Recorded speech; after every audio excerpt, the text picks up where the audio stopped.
vamos a dar inicio a la presentación de la obra Distorsiones legislativas a la voluntad constituyente, una obra del doctor Wilder Luis Charaja Abéjar.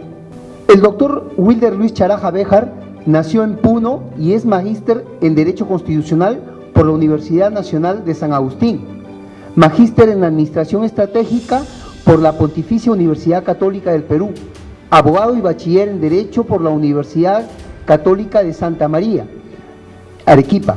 Labora como fiscal adjunto provincial titular en Lima y laboró en el Congreso de la República del Perú.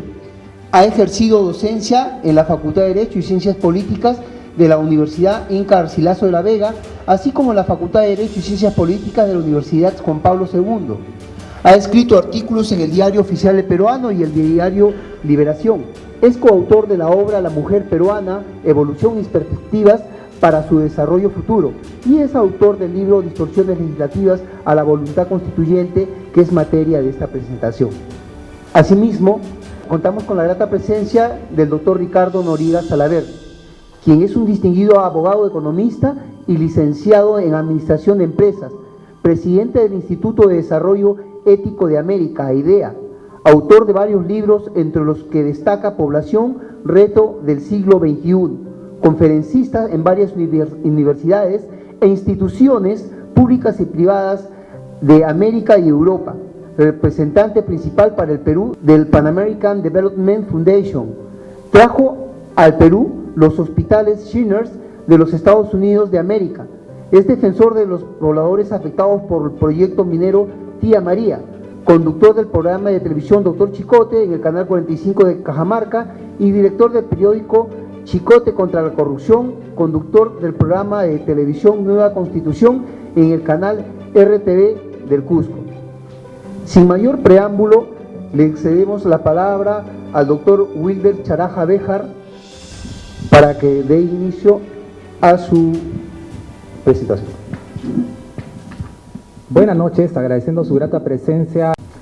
Quiero que centren su atención en esa imagen donde se encuentran personajes de connotación mundial, principalmente conocidos en el espectro latinoamericano. Probablemente ya los habrán reconocido. Si no ha sido así, no se preocupen. En un momento hablaremos al respecto. El libro que presentamos y del cual soy autor se denomina Distorsiones legislativas a la voluntad constituyente. Al escribir dicha obra nos encontramos con un primer inconveniente. No encontramos un concepto o una definición de qué es distorsión legislativa a la voluntad constituyente. Siendo así, no nos quedó otra opción que elaborar un concepto propio. Y ese es uno de nuestros aportes que encontrarán en esta obra. Por ello, el doctor Carlos Ramos Núñez, quien es magistrado del Tribunal Constitucional y que tuvo la gentileza de escribir el prólogo para esta obra, en uno de sus párrafos señala lo siguiente: Wilder Charaja, quien habla, aporta importantes definiciones. Solo para mencionar una de ellas, asegura que las distorsiones legislativas son las interpretaciones equivocadas que realiza el legislativo ordinario de los hechos y dichos del poder constituyente, así como las presentaciones deformadas que efectúa el poder constituido parlamentario de los actos e intenciones de la autoridad originaria, con las cuales tergiversan el marco de las atribuciones conferidas por la Constitución Política al Congreso de la República, para invadir competencias conferida por la Constitución Política al Congreso de la República, que en principio le están vedadas para desconocer la voluntad del poder creador. Superado este primer inconveniente de poder elaborar y aportar a la doctrina el concepto que les acabamos de señalar, evidenciamos que las distorsiones legislativas a la voluntad constituyente son varias. Y créanme, y no es una exageración decir, que cada distorsión legislativa merece escribir una obra. Como son varias, pero nosotros nos vamos a ocupar de la norma contenida en el inciso E del artículo 107 de la Ley Orgánica de Elecciones, la cual dispone que los familiares afines y consanguíneos del jefe de Estado no pueden ser candidatos para tal cargo. Nosotros, en este libro, hemos advertido que la situación problemática consiste en que el Parlamento peruano aprobó tal norma que prohíbe a los familiares del jefe de Estado tratándolos en forma desigual, al impedirles dos derechos. El primero de ellos, el derecho de participación política, y el segundo, el derecho a ser elegidos. Sostenemos que la norma con la que se aprueba tal impedimento, que es la Ley Orgánica de Elecciones, es una norma inidónea, porque una ley orgánica, y acá está el doctor Vargas Saya, a quien agradezco su presencia, diputado y presidente del Congreso de la República, si no mal recuerdo, el año 88-89, él sabe, y creo que todos los que tenemos un mínimo de cultura jurídica, que las leyes orgánicas sirven para regular la organicidad estructural de las instituciones, más no para recortar derechos como se ha hecho con la norma antes mencionada. Probablemente mi posición pueda generar un poco de controversia. Es más, el doctor Carlos Ramos, que como les dije ha hecho el prólogo de este libro, señala: se procede a examinar si la norma transgrede principios constitucionales. Tras identificar cuáles son estos y emprender análisis conexos, el autor estima que al proferirse esta norma se trató de modo desigual a los individuos, habida cuenta que se les impide el ejercicio de un derecho fundamental, que es el de participación política y el derecho de ser elegidos. Este razonamiento, señala Ramos Núñez, genera controversias. Por cierto, esto soy totalmente consciente. Añade, eso busca el debate académico. Eso es precisamente una de las motivaciones que nos dio para tocar este tema, para evidenciar como uno de los ejemplos, de los varios ejemplos, de cómo el Congreso de la República distorsiona la voluntad constituyente. Principalmente nos centramos en dos, en la vertiente francesa y en la vertiente norteamericana, que comienzan y tienen sus orígenes, la norteamericana con la Declaración de Independencia de los Estados Unidos y la francesa con la gesta de la Revolución Francesa. Desde ese entonces nos percatamos que personajes trascendentales de ambos lados del Océano Atlántico ya nos advertían de las extensiones desmesuradas del Parlamento, que son precisamente las distorsiones legislativas a la voluntad constituyente. Y si no, revisemos algunas de ellas. Por ejemplo, ¿quién era Emanuel Sieyes? Emanuel Sieyes es el padre de la teoría del poder constituyente. ¿Y qué nos decía Emanuel Sieyes? Nosotros tenemos por principio fundamental y constitucional que la legislatura ordinaria, Congreso de la República, no podrá en ningún caso ejercitar el poder constituyente. ¿Qué nos decía Maximiliano Robespierre, el ícono principal de la Revolución Francesa? No conozco nada tan espantoso como la idea de un poder ilimitado puesto en manos de una asamblea numerosa que está por encima de las leyes. Suena algo familiar, ¿verdad? Y del otro lado del Atlántico, Alexander Hamilton nos decía: un acto anterior de una autoridad superior deberá prevalecer sobre un acto posterior de una autoridad inferior y subordinada. En otras palabras, la Constitución prevalece sobre cualquier otro tipo de norma. Pero la realidad contemporánea evidencia que no necesariamente todos los padres de la patria, o algunos de ellos, tienen este concepto claro, que sí ya lo tenía desde la época antes indicada. Y quizás el más visionario, o el que se refiere más directamente al tema del libro Distorsiones legislativas a la voluntad constituyente, fue nada más y nada menos que Thomas Jefferson. ¿Y qué nos señaló Thomas Jefferson? La tiranía de los legislativos es actualmente y será durante muchos años un peligro más formidable. Repito, la tiranía de los legislativos es actualmente y será durante muchos años un peligro más formidable. Pues bien, para escudriñar más este tema, también indagamos los orígenes primigenios de los derechos humanos. Y esto nos llevó a revisar los documentos precedentes a las modernas declaraciones de derechos humanos. Entre ellos, la Declaración de Independencia de los Estados Unidos, la Declaración de los Derechos del Hombre y del Ciudadano, documentos en los cuales ya se consagraba la igualdad, la participación política, sin distinciones. Lo propio aconteció en las nacientes repúblicas latinoamericanas una vez que culminaron su gesta emancipadora. Y voy a permitirme leerles literalmente algo que puse y lo van a encontrar en el libro. La primera constitución política de la República Peruana de 1823, y aprovecho para mencionarles que la figura que está en el libro representa la instalación del primer Congreso Constituyente Democrático, que fue en el año 1822, de un autor cusqueño cuyo nombre es Francisco González Gamarra, y que se encuentra en el Salón Luna Pizarro del Congreso de la República. Bueno, les decía, la primera constitución política de la República Peruana de 1823, en el artículo 4, ¿qué consagraba? Escuchen, si la nación no conserva o protege los derechos legítimos de todos los individuos que la componen, ataca el pacto social.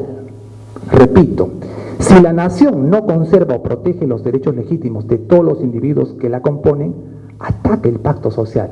Así nació nuestra república. Ese fue su primer contrato social. Pero no solo quedó ahí, sino veamos qué dice el artículo 5 de esa primera constitución.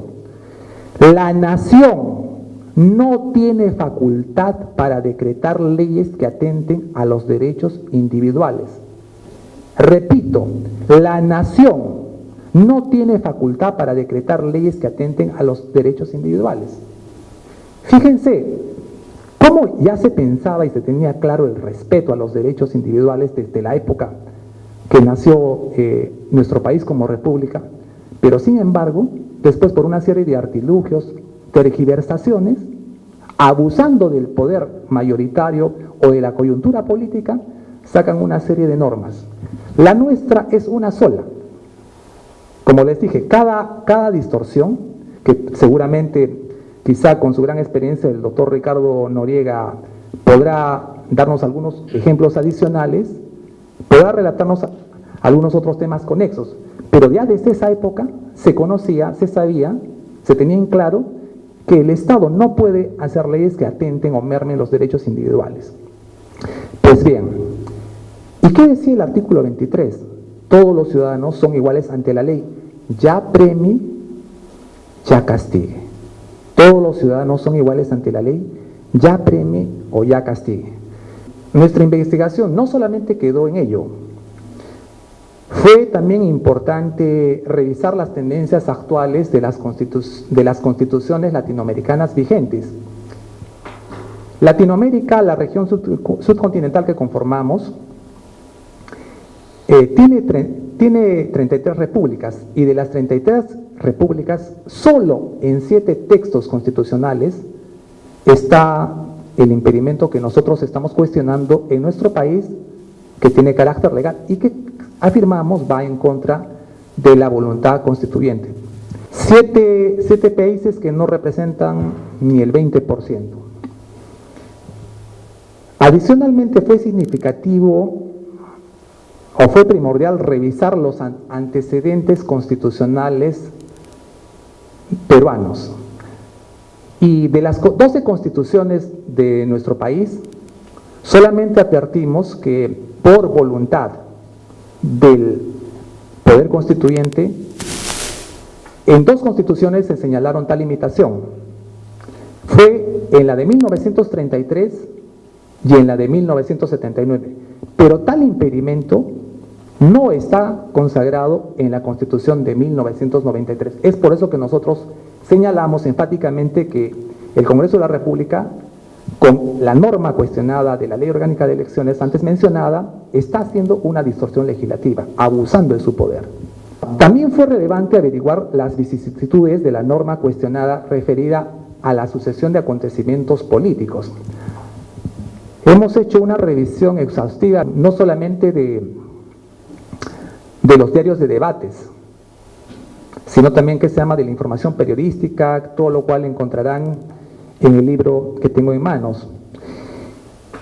Y además fue significativo averiguar también las riñas de las familias presidenciales. Y ahora sí vamos a retomar la imagen con la cual inicié esta exposición. Les decía que estos personajes tienen connotación mundial, especialmente en el contexto latinoamericano. El primero de ellos es el señor Fabricio Correa. ¿Y quién es Fabricio Correa? Fabricio Correa es el hermano del entonces presidente de la República del Ecuador, Rafael Correa. ¿Y cuál es la relación entre Fabricio y Rafael? La relación es que Fabricio Correa creó su propio partido, un partido opositor al de su hermano Rafael Correa. La dama que está con abanico a la derecha de Fabricio Correa es la señora María Isabel Rodríguez. ¿Y quién es María Isabel Rodríguez? Es la esposa del entonces presidente de la República Bolivariana de Venezuela, Hugo Rafael Chávez Frías, quien fue candidata y llegó a ser electa por su ciudad natal en el estado de Lara. Y no precisamente por la lista oficialista, sino por una lista de la oposición. El personaje del medio con terno oscuro y corbata roja es José Piñera. ¿Quién es José Piñera? José Piñera es el hermano mayor del actual presidente de la República de Chile, Sebastián Piñera. Y para los conocedores o entendidos en el ámbito o en el quehacer latinoamericano, recordarán que José Piñera fue también candidato presidencial. Y no fue candidato presidencial por el partido de Sebastián Piñera. Fue por otro partido. Y además en Chile es manifiesta que se llama la enemistad que tienen ambos. Es más, recientemente escribió un artículo en el diario El Mercurio, donde señalaba que quien debe estar a la cabeza de la presidencia de Chile debe ser alguien que esté en la capacidad de gobernar. O sea, dándonos a entender que su hermano Sebastián no tiene dicha capacidad. La dama a su derecha, con traje negro, es Zulema Yoma. ¿Y quién es Zulema Yoma? Zulema Yoma fue la entonces esposa del presidente argentino Carlos Saúl Menem. En el caso de Zulema superó lo que hicieron los tres anteriores, pues cuando el presidente Menem sufrió un intento de derrocamiento militar de los denominados coroneles cara pintadas, luego de esa intentona golpista, la señora Zulema Yoma fue a visitar incluso al líder de tal intento golpista que intentó derrocar al presidente Carlos Saúl Menem. Finalmente llegamos al personaje que está con terno azul celeste, de la extrema derecha. ¿Y quién es él? Él es Pedro Collor de Mello. Pedro Collor de Mello es el hermano menor del que fue presidente de la República Federativa de Brasil, Fernando Collor de Mello. Pedro Collor, cuando su hermano era presidente, interpuso una denuncia que dio origen para que el Parlamento brasileño finalmente terminase destituyendo al presidente Fernando Collor de Mello. Es decir, los 5 personajes del contexto latinoamericano tienen por lo menos 2 cosas en común. La primera de ellos, que son familiares directos de los jefes de Estado de sus países respectivos. Y la segunda es que los 5 procedieron en contra de los intereses de sus familiares que ocupaban la primera magistratura de sus países. procedieron en contra de estos presidentes. Pero hemos hablado un poco de Latinoamérica. Y yo pregunto, ¿en Perú pasa o ha pasado algo parecido? La siguiente.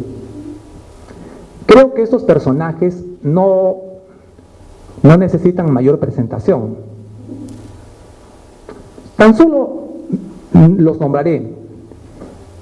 La primera es la señora Susana Iguchi, el segundo es el señor Ulises Humala, que cuando la primera vez que se presentó el que llegó a el presidente Ollanta Humala, Ulises Humala fue candidato por otro partido distinto.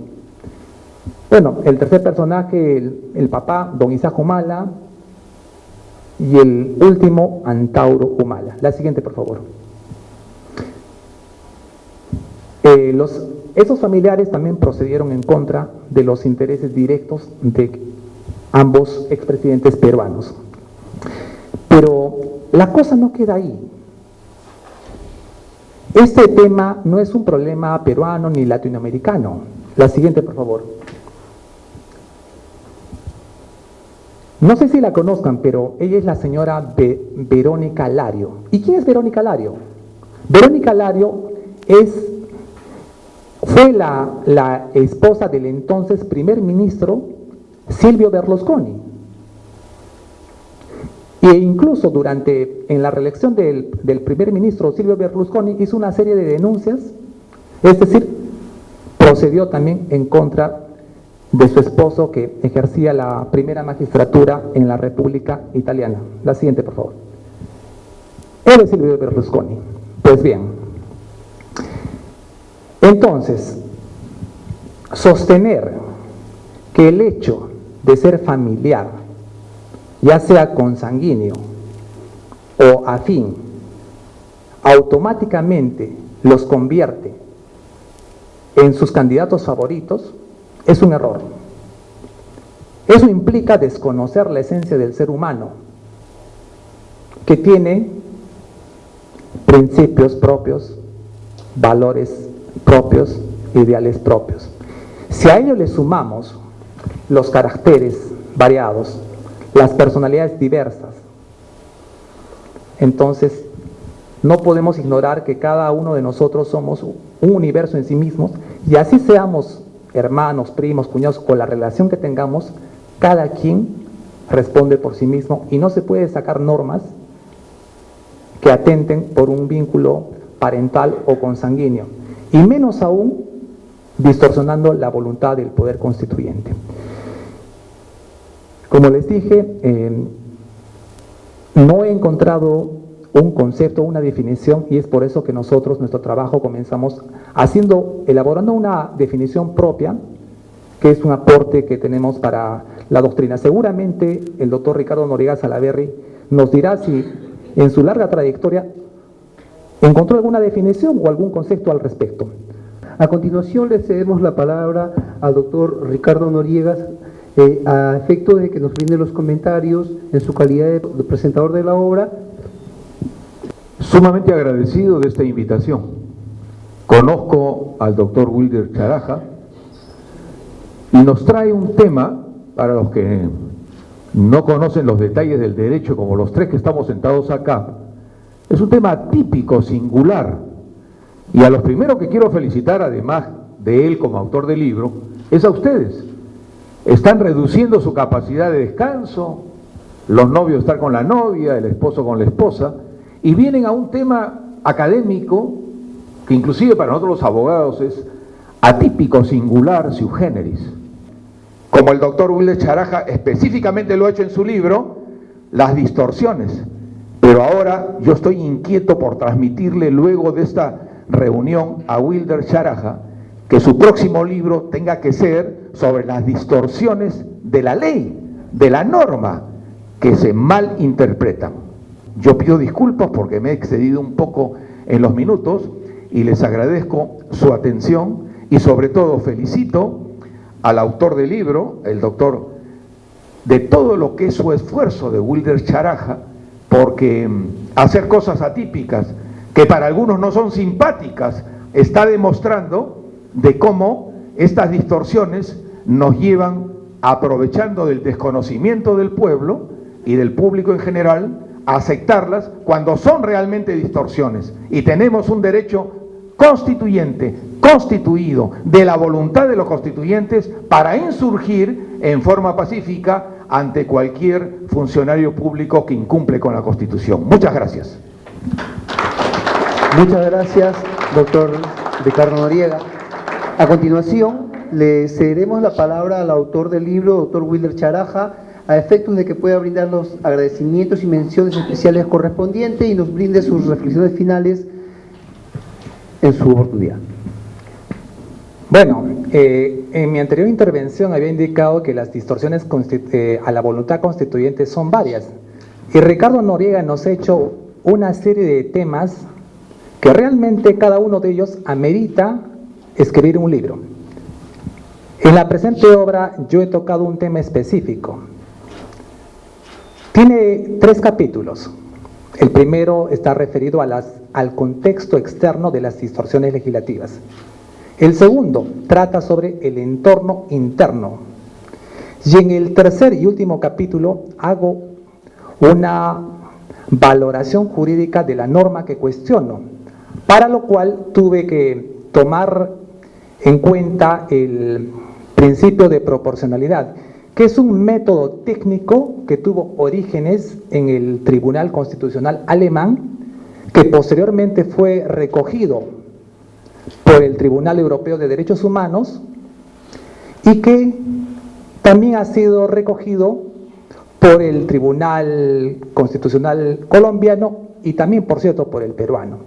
Es decir, que la opinión que les dije en mi primera intervención, además de la casuística, de la fundamentación histórica, jurídica, jurisprudencial, doctrinaria, tiene un método técnico por el cual rebato y contradigo la norma que les he mencionado.